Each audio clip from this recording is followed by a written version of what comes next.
First, let's pay homage to the lineage gurus. Homage to the Venerable Monk Liao Ming. Homage to Master Sakya Cheng Kong. Homage to His Holiness the 16th Karmapa. And homage to Master Tupten Darshi.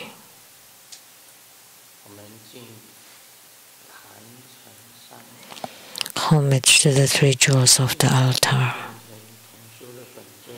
Homage to the main deity of the group of the ceremony today, Sakyamuni Buddha's Usnisha's bright radiance manifestation, Usnisha Vijaya Buddha Mother. Sumo Tanjan Gato Tupten Siddhi Tupten Kama.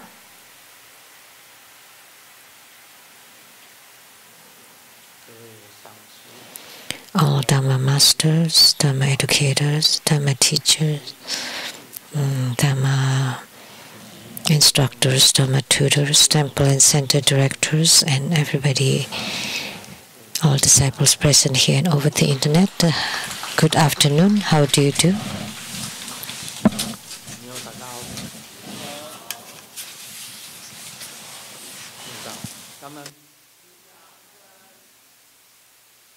I stayed. Shanghai. Hola, amigo. Te quiero mucho. Estoy. ¿Qué lleva? Chimochi. Chumi. Yapi. Puri puri.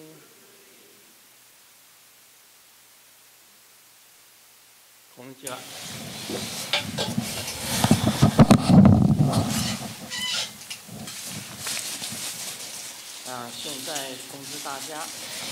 Now I would like to announce for next Sunday, on December 31st. So that would be the last day of 2023.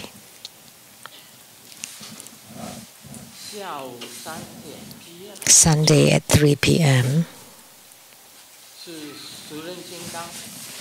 there would be Kala Chakra Homa fire offering ceremony.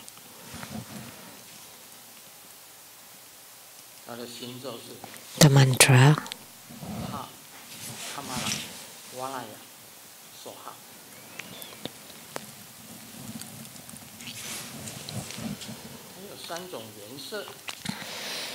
he has three colors: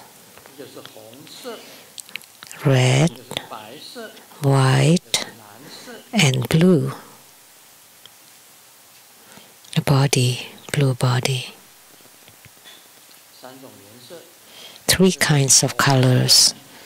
The red should represent the red Bodhi, and the white represent the white Bodhi, and the blue represents Qi, or subtle vital energy, and the mudra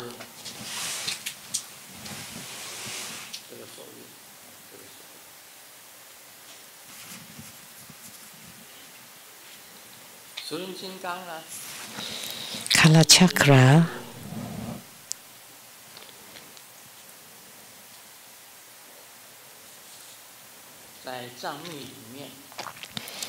in Tibetan Tantrayana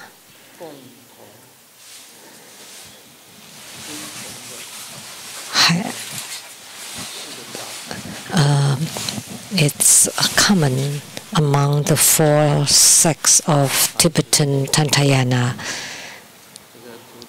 and highly revered.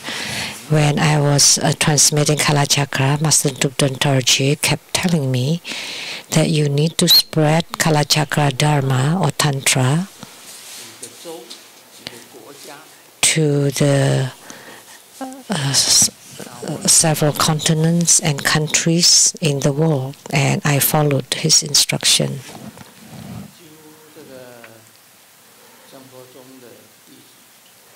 true Buddha school disciples, most knew that I have gone to many countries transmitting the Kalachakra Tantra. There are two sadhana,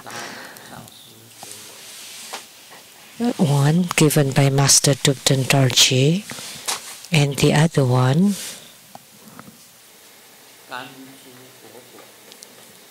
was given by the Kanchu living Buddha. From Tupten Nima, Kanchuku Rinpoche, or living Buddha, transmitted to Tupten Nima to Tupten Tali, and Tupten Tali to Tupten Dorji, and Tupten Dorji to me. That's one sadhana. And the second one is through the Sakya sect, or Sakya school, from Master Sakya Zhengkong, who transmitted it to me. The Kalachakra Sadhana. So I have two books of Kalachakra Sadhana.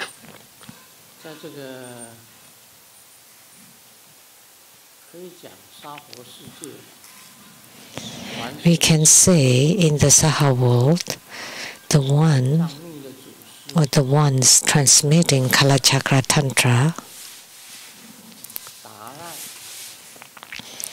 like lineage gurus like Dalai, Panchen, and Kong Tang Chang from the Lapling Temple, the living Buddha, Kong Tang Chang, and also from the Kagyu sect, Kalu Rinpoche, they had transmitted a Kalachakra Tantra.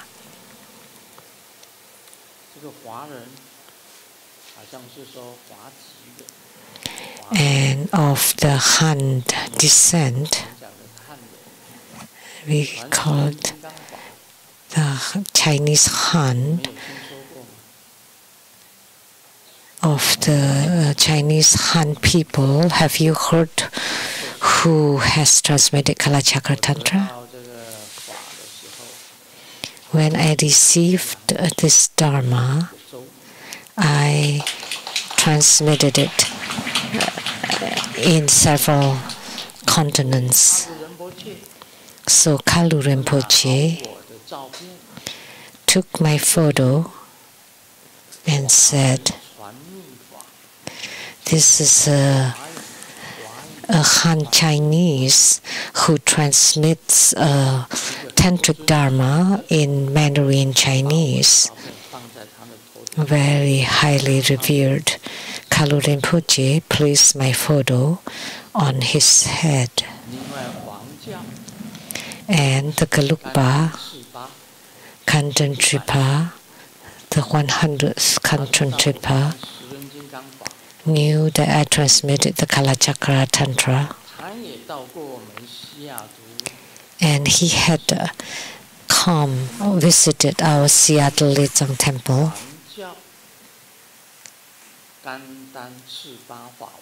So the Kanchen Tripa Dharma King of the Gelug sect transmitted Dharma together with myself.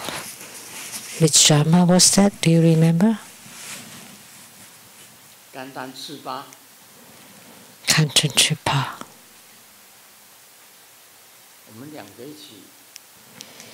We both conducted a ceremony, and I was wearing a Kagyu crown or hat.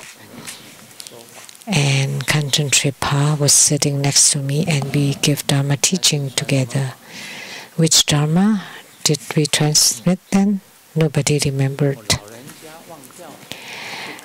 It's forgivable for someone old like me to forget, yet you, the younger ones, forget. Please raise your hand if you were there. Raise your hand higher.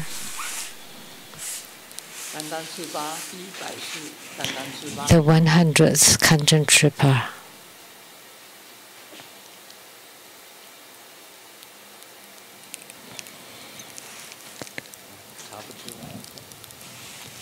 Nobody could find it. It's okay. Take your time. You found the information? It was Ekajati. And that's the protector of Nyingmapa, the Rat sect. One of the 3 protectors in Nyingmapa. Ekajati. And I was wearing Kagyu pas, and Kanchen Tripa is Gelugpa. So in Gelugpa, other than Dalai Lama and Panchen Lama, Kanchen Tripa is considered the head of the Gelugpa. So only those with the most years and the most knowledgeable can be elected Kanchen Tripa to represent Tsongkhapa, Guru Tsongkhapa. There are 3 parasols in Gelugpa, one for Dalai, one for Panchen, and for Kanchen Tripa. And there was another time I was with the head of the Sakya school, Takchen Rinpoche. We conducted Homa together at the Seattle Lechang Temple. Anyone attended?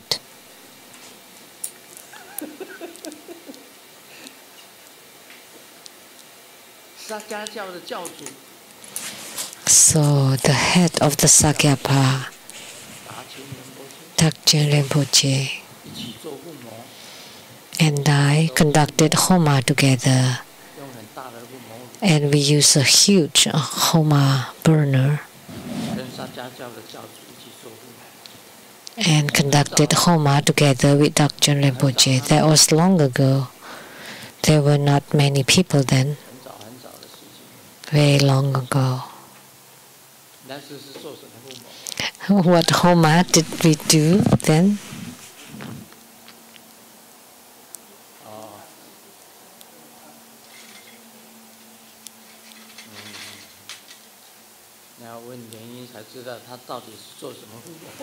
So it was conducted by Lien Yin, so we have to ask him what kind of Homa we did.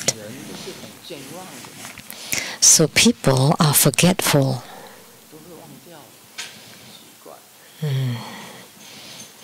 We always forget. So strange. It's good to forget too, because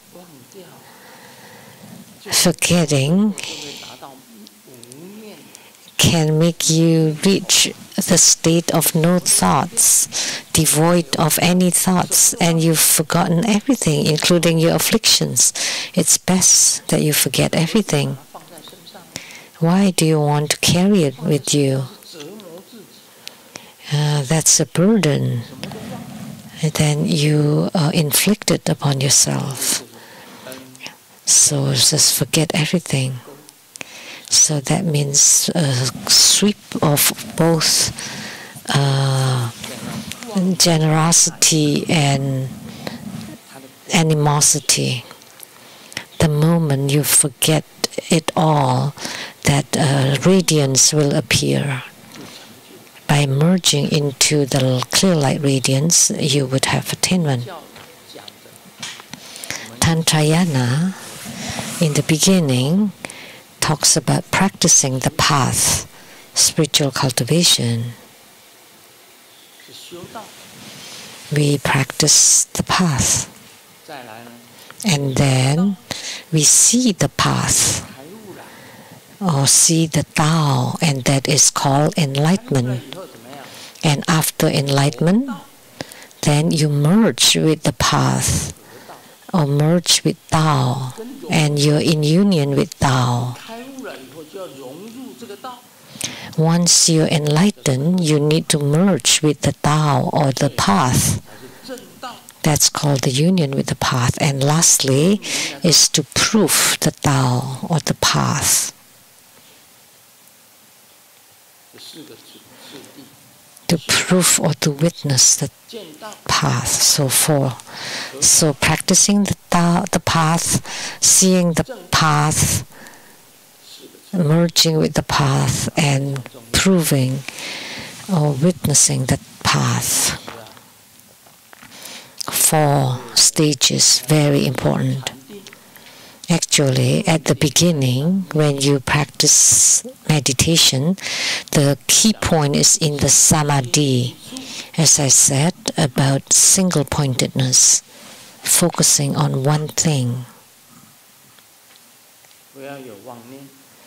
Don't have any thoughts. Any thoughts disappear. All afflictions disappear. And you focus on one thing.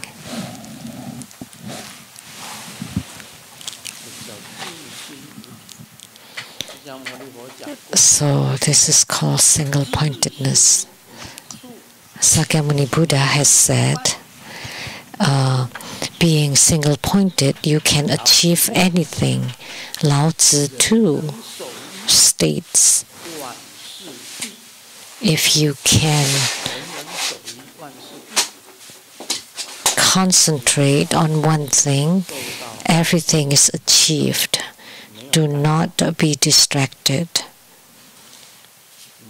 No distractions, no disturbances, no bondages. And be single-minded, and all troubles and problems disappear.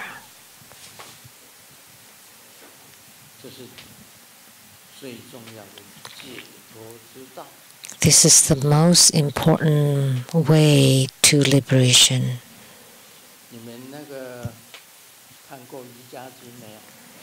Have you read the Yoga Sutra? That's Indian, belong to India. That's been transmitted 7,000 years, since 7,000 years ago. There's the so-called Hatha Yoga. The Yoga Sutra has 4 versions. One is Hatha Yoga, and then Shiva Yoga. There are 4 versions, and then one most important one is to treat Shiva as the supreme god of yoga. Nowadays, the so-called yoga is the physical exercise, to use your body to practice. But the true yoga, the ultimate concept is also focus and concentration, single-pointedness, to receive the bliss of samadhi. So the ultimate objective of yoga is to receive the one taste of yoga samadhi. So actually, it's also called the Qi exercises. So in Tantrayana, it's called the Vajra fist exercises, and it's also a kind of practice of moving energies. Dukten Chi-en also did a lot of yoga. Breathing practice and yoga practice complement each other. Some people say you train in the breathing practice first before the yoga. But according to the Yoga Sutra, you first practice the the yoga before the breathing practice, but some people the other way around. So, Alan, where did you learn your yoga? Could you please stand up and share? Where did you learn your yoga? Singapore.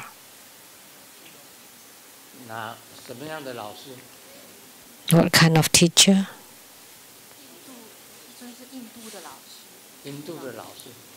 Indian teacher.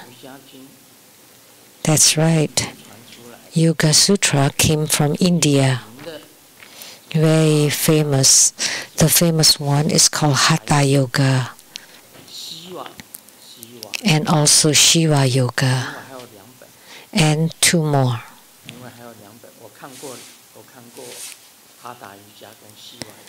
I have read the Hatha Yoga and Shiva Yoga. So you were taught by an Indian teacher? Yeah, you did it well. And Grandmaster is the best. I'm just so.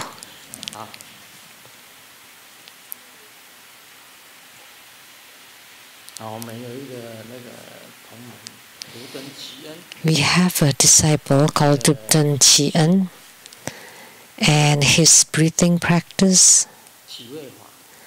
and the yoga practice is very complete. If you want to learn, you can learn from him as well. His breathing practice and yoga practice is very good. Dupten Chien. Why is he called Dupten Chien? Because he has paid homage to Dupten Dorji, but he did not pay homage to the Venerable Mang Liao Ming or Master Sakya Tsung Kung, the Shong Rinpoche, or His Holiness the 16th Karmapa and Master Dupten Dorji are four of my tantric gurus.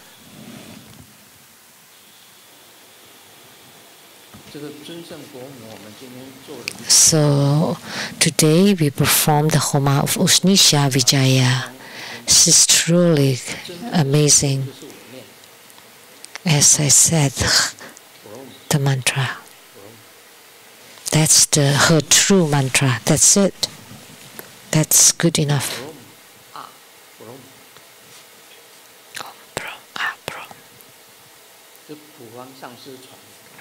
Transmitted.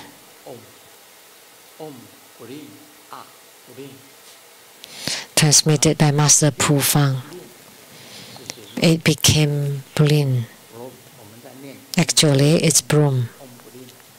When we chant Om Blin, Om Blin, Om Blin, actually,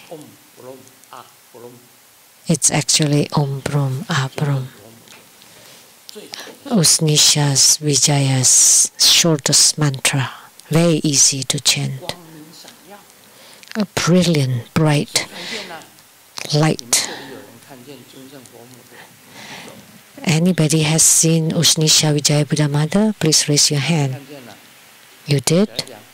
Please stand up and share.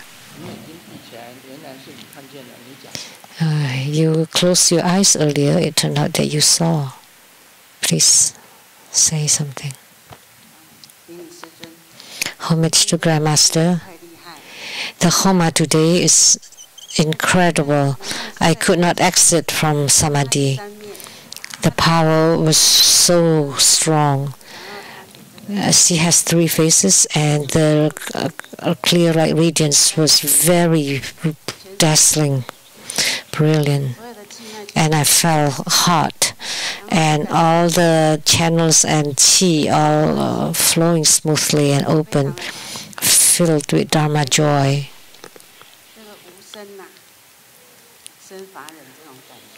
I felt unborn, like unborn endurance, felt bliss, felt very hot from tip of the head to the toes. That's good. We have snow flurries outside, and you felt hot. And then let's get some heat from you then. Grandmaster's magnetism was too strong, and the Buddha Mother appeared, and the power was very strong, and she descended upon my body. When Grandmaster was talking about Kalachakra, I felt a white belt and yellow diamond rings appeared. So every deity is real. They always appear.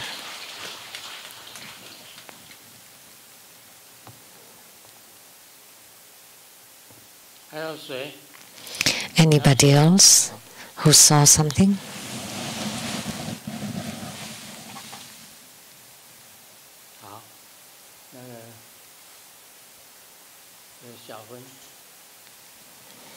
Xiaofen. Homage to Grandmaster in reply. When I came around 9 in the morning,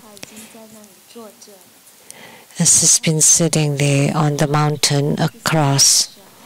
And then when Grandmaster came, when Grandmaster walked in, there are many protectors lining up in white, blue, and black. And now around Grandmaster, I can see a rhine. It's round and it's rainbow colors. So Grandmaster was in it and surrounded by all the protectors with the Dharma implements, all resounding. It's incredible. During Homa earlier, Grandmaster's Dharma power is truly incredible. And your little disciple, I saw many of Grandmaster's Dharma bodies salvaging in war zones, hells, and other places. That's my little witness. And what I'm saying are truthful. What you said was what with Dharma Sister Cai Hong match. Dharma Sister Cai Hong once saw Grandmaster's Dharma bodies in other places also transmitting Dharma. And Master Lian Ci also saw that. And so they were all matched without being planned. So let's not discuss too much more. So Usnisha Vijaya Buddha Mother is truly great. Every time I perform Usnisha Vijayas, I always receive many spiritual responses. And she is the Vajra who obliterates Mara. Amazing power. She's a manifestation of Sakyamuni Buddha's Usnisha. And that's Usnisha Vijaya Buddha Mother. Usnisha is the protuberance on the crown that radiate bright light. Let me share a joke. Xiaoming complained to his mom, how come I'm the second generation poor, the second poor generation, and not the rich second generation? And mother seriously told him, no, you're not the second poor generation. Oh really? Was there a secret I don't know? And the mom nodded her head and said, from your grandparents, now you're already the 18th poor generation.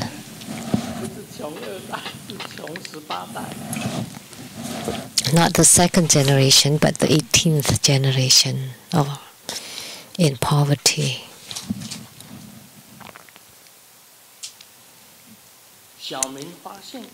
Xiaoming discovered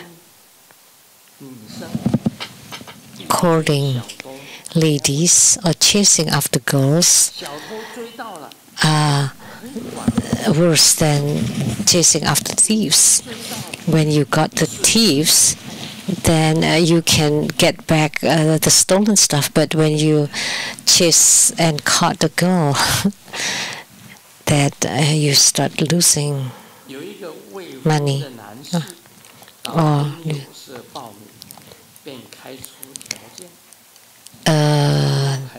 a man went to the dating agency and states his requirements: long legs, a big round eyes, a smooth and soft skin.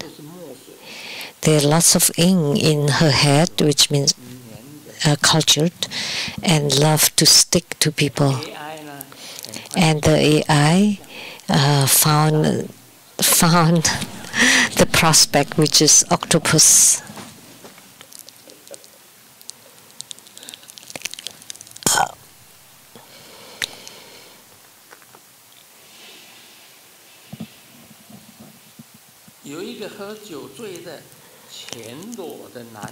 A drunk, completely naked man hailed a taxi in the middle of the night, and the taxi driver was a woman. And the driver continued checking on this man, the nude man, the naked man, and the man felt embarrassed. You've never seen a naked man before? And the driver, the female driver, finally said, "Hey, I was just checking. You're in my taxi, but how would you pay? Where did you get your money? Because you're completely naked. And you get on the taxi, and then where's your money? I'm checking. Where do you carry your money?"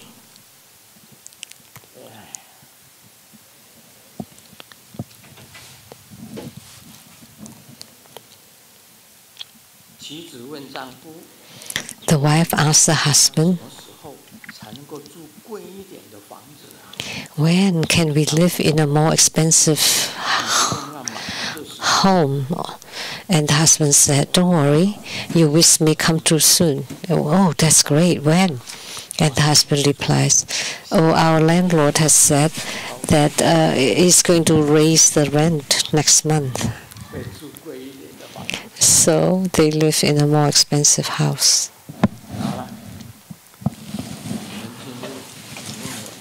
Now we'll do the Q&A. Question from Taiwan, Lianhua Renhe.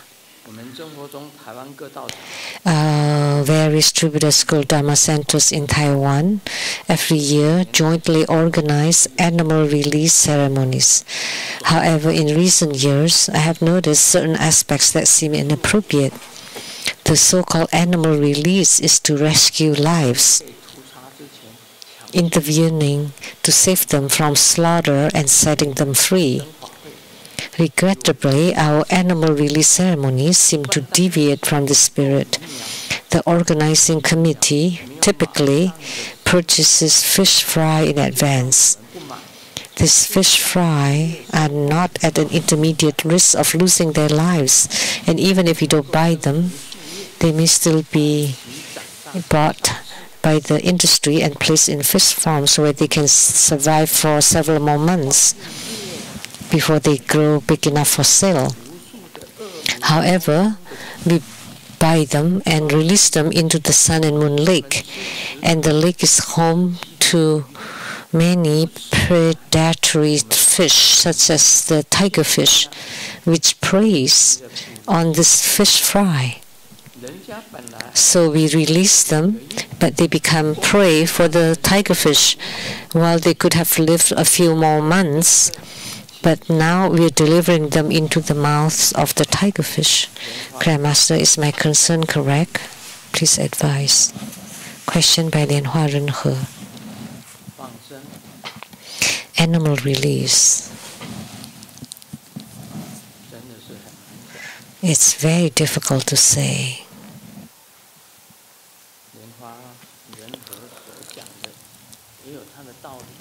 What Lianhua Renhe said also makes sense. You buy the fish fry and then release them into the sun and moon lake, and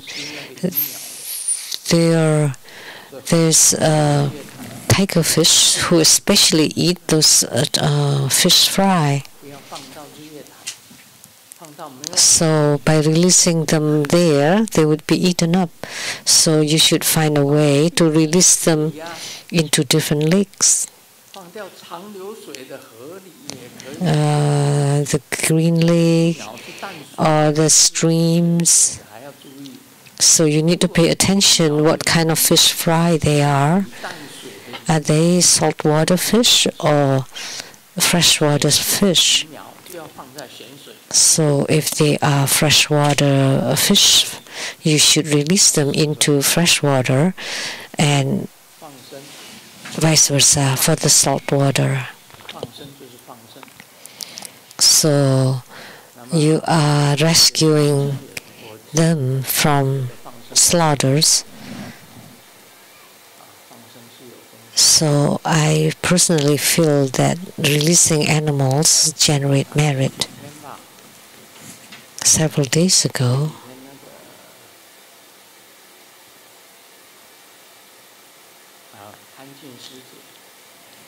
Dharma Sister Panjing brought 2 birds.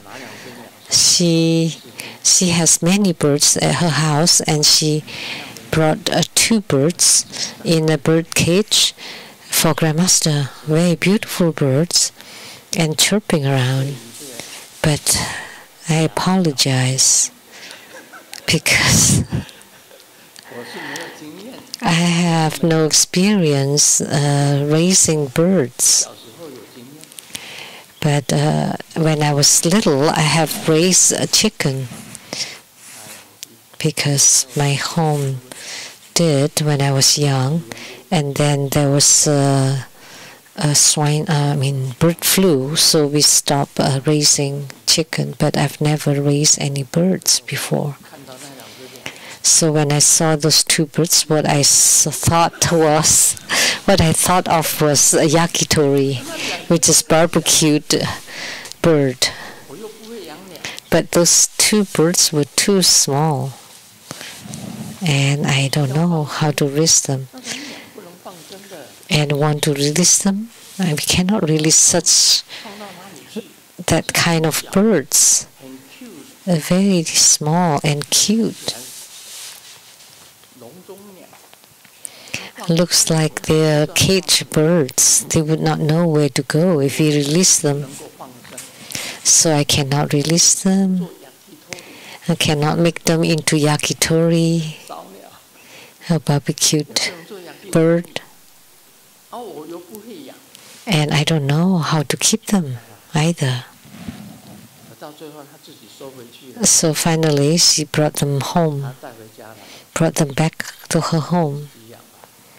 Well, it's better if she keeps them herself. So that's why to perform the animal release, you have to check. But such beautiful, elegant birds, if you release them, then they may be attacked by the crows. Then they would be dead. So there's a lot of considerations in animal release that we'll discuss in the future. You cannot make them die. There is a Buddhist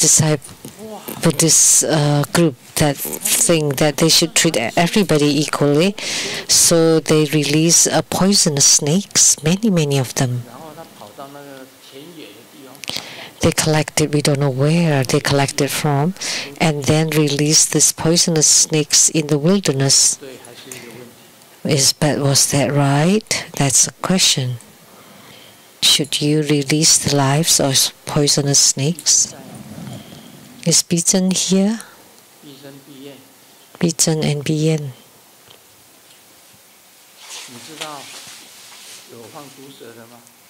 Do you know the people who release poisonous snakes? Bien always doesn't dare to say anything. How about Bijan? Do you know those who release poisonous snakes? Please give her a microphone. Yes, I saw it in the news. Release poisonous snakes.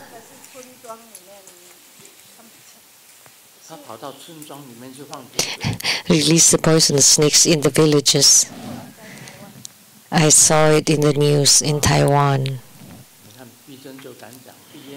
Bijan dared to speak, but Bien does not dare to say anything.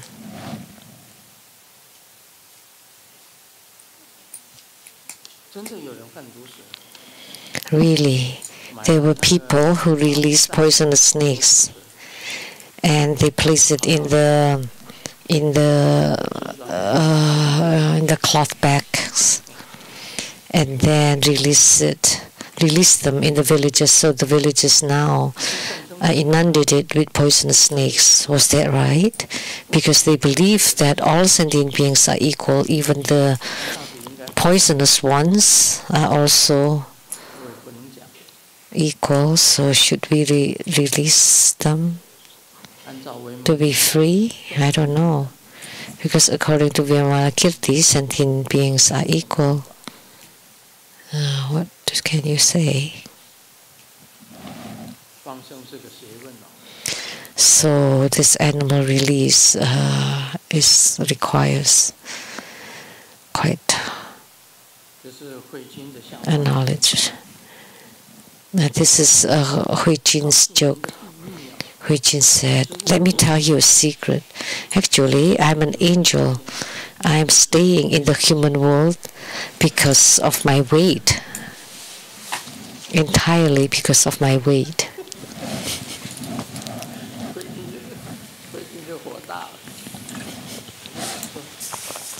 Hui Jin would be mad, and then she would start checking who's heavier than she is.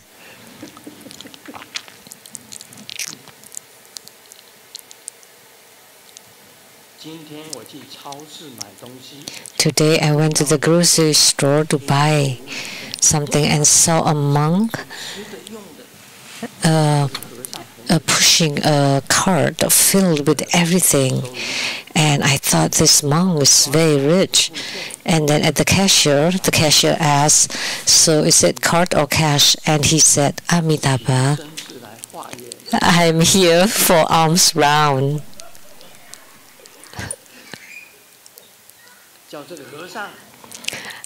Let's ask this monk to go to California.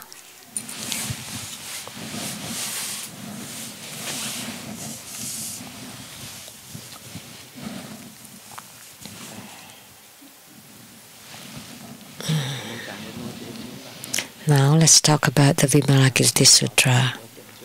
It's best if we just talk a little bit, because talking too much about it would be tiresome. Because Vimalakirti is really very, very wordy, very verbose. It's so long. Although practicing the fourfold state of mindfulness, not permanently departing from the pithy teaching of body sensation, is the practice of a bodhisattva. We need to understand first what is the mindfulness or fourfold state of mindfulness, which is part of the 37 aids to enlightenment, which came from the Agama Sutra.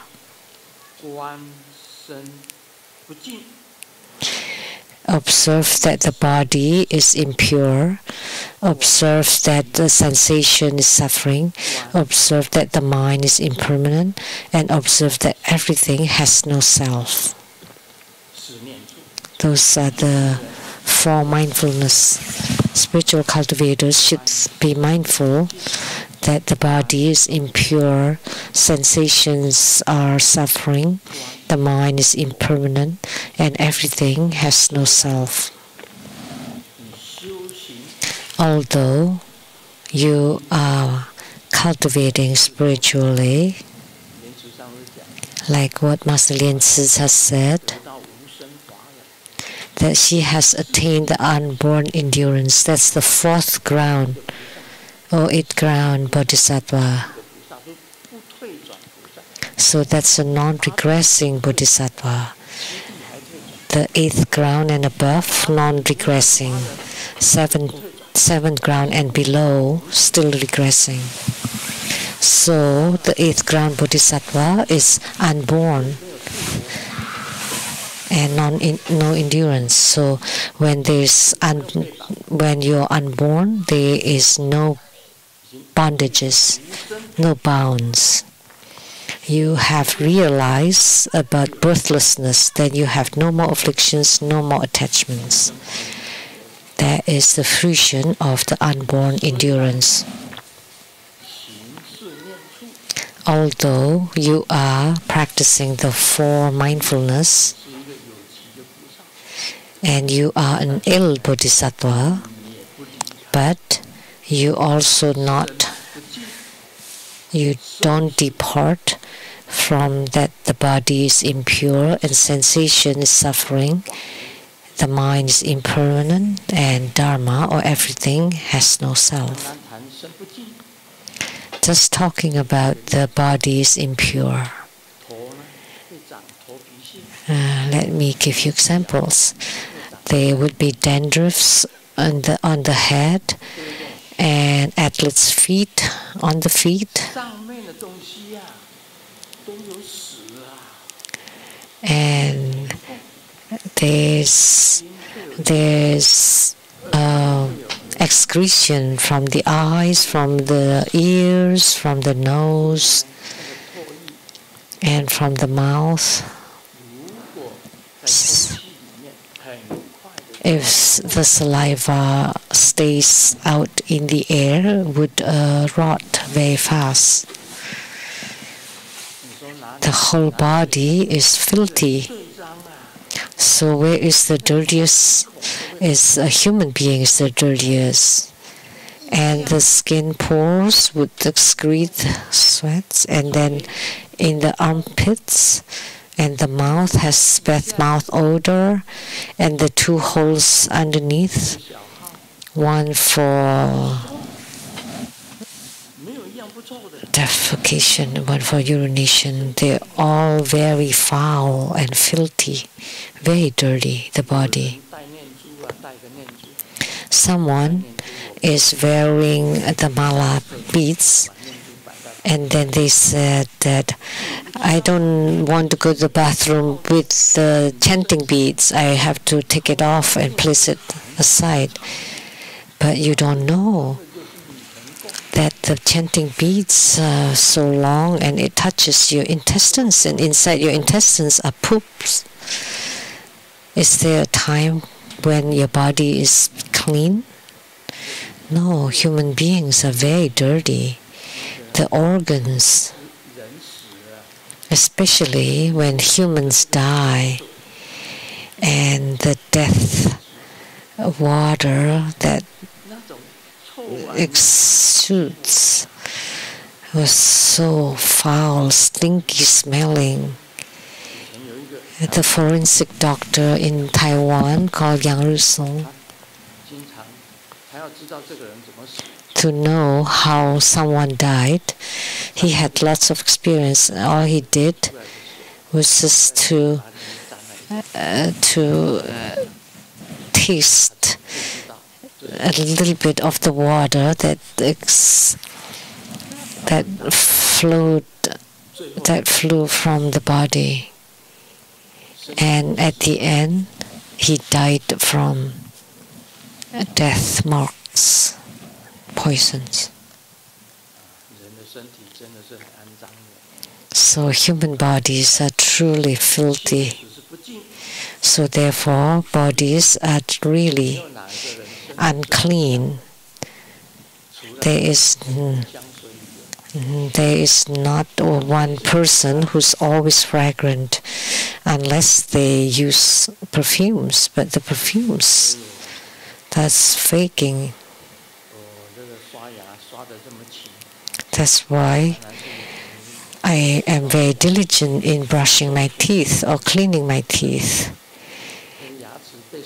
that I brush them so much that I lose a lot of the animals or the teeth enamel. Which one, Gui Qing? Which teeth? She's a dentist. Huh? Thank you. All good. Thank you.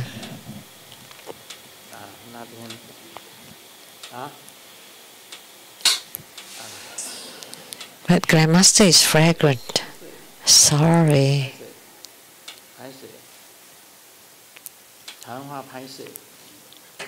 Sorry. Yeah, that's Taiwanese paise. Sumimasen. 初めてよろしく。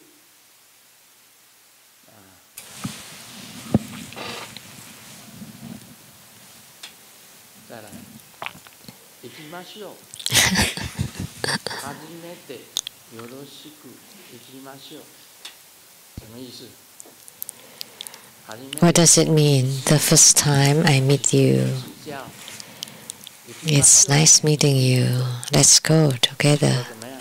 And then, let's get married.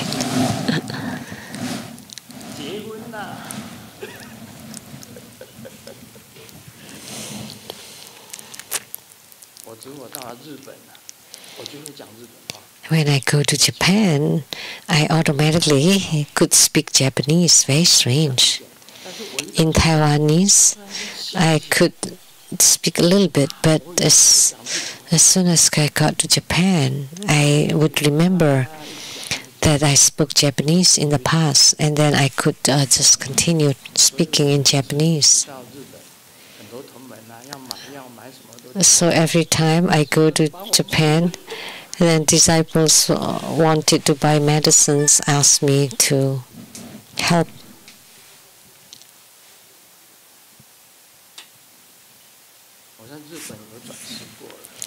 I have been reincarnated in Japan before, but I forgot. I forgot them all.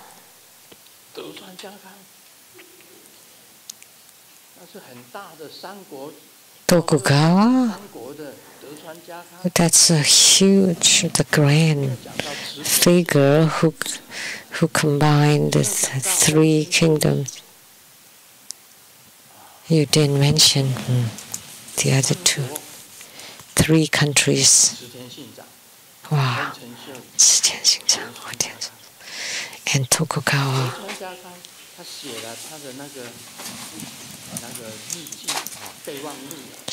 So Tokugawa wrote in his diary, he wrote the first statement was that never trust a woman. I think it's Tokugawa wrote that never trust woman.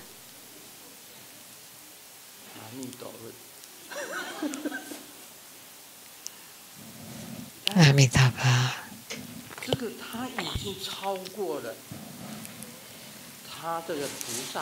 So this Bodhisattva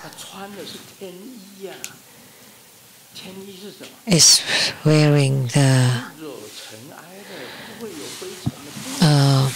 celestial garment, and it's always clean, always pure. It doesn't need to be washed or cleansed. There's never attract any dust. They can be worn all their lives. When bodhisattvas reach the 8th ground and above,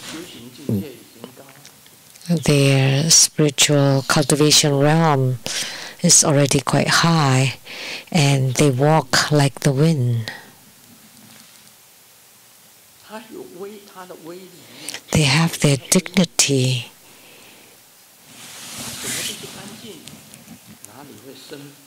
And they're clean everywhere, so they don't have impure or unclean body. They don't suffer Why not? Because they have no illness. When you reach the 8th ground, they don't feel any kind of sufferings, and they are not affected by impermanence. They eternally exist, and they are not regressing.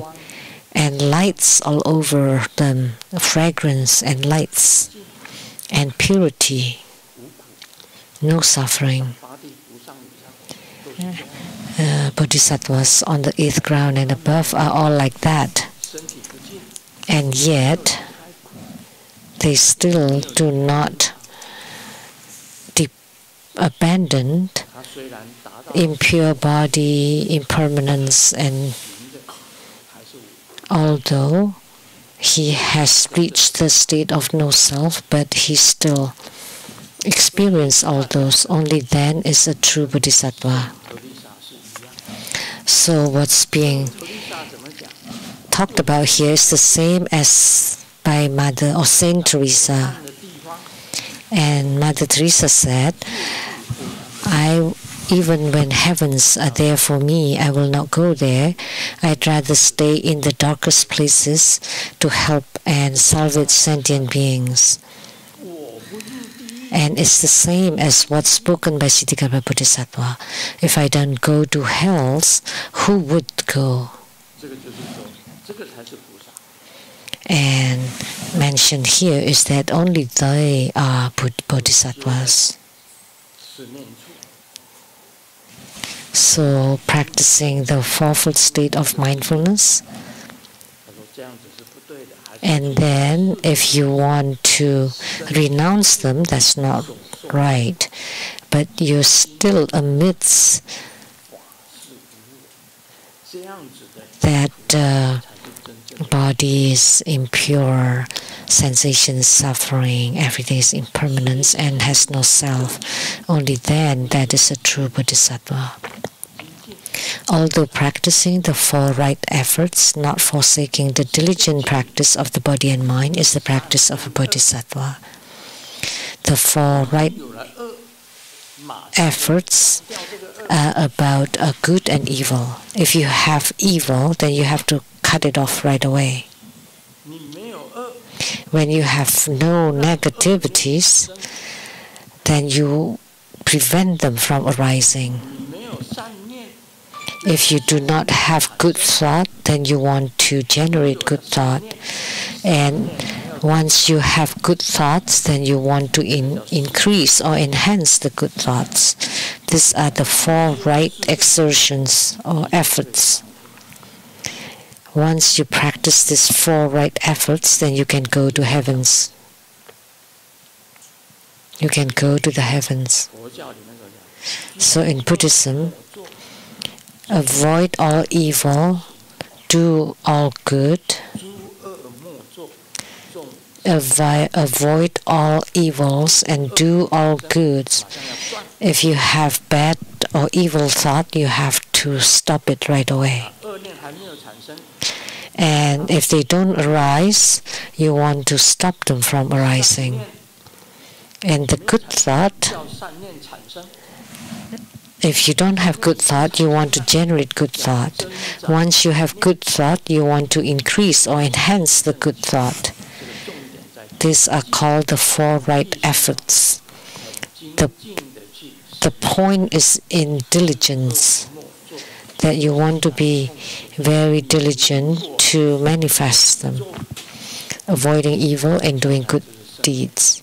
If you do them every day, then in the future you will rise to heavens. You will go to the heavenly realms.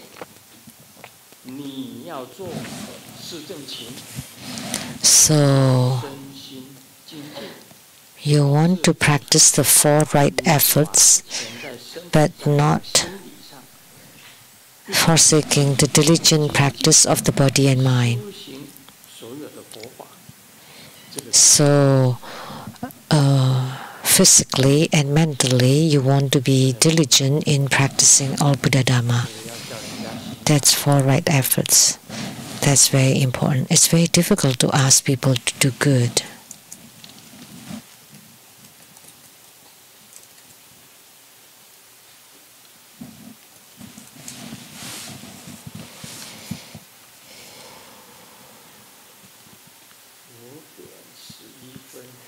It's 5:11.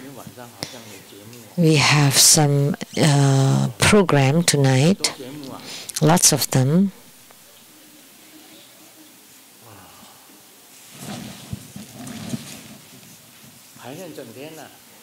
They've been practicing all day, so I should not spend too much time then.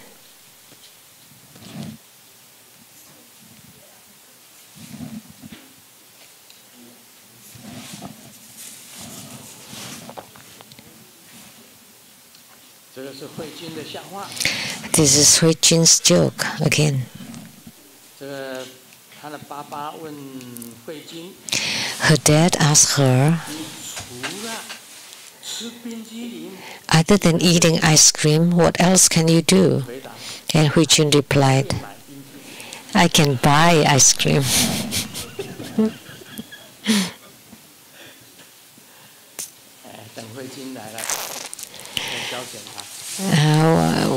When Hui Jun is here, then we'll make jokes of her.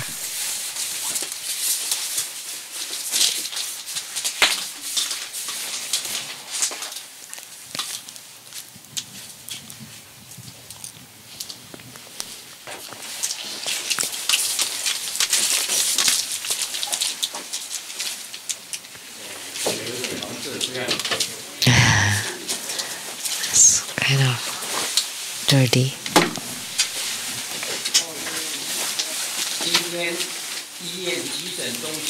Today, at the emergency at the hospital, there was a 6-year-old kid, and then he ate a live cockroach. But the kid was brought to the emergency not because of eating the live cockroach, but because of his grandma, who's afraid that the cockroach was alive, so she gave him the cockroach killer. Oh, Mani Benny Home.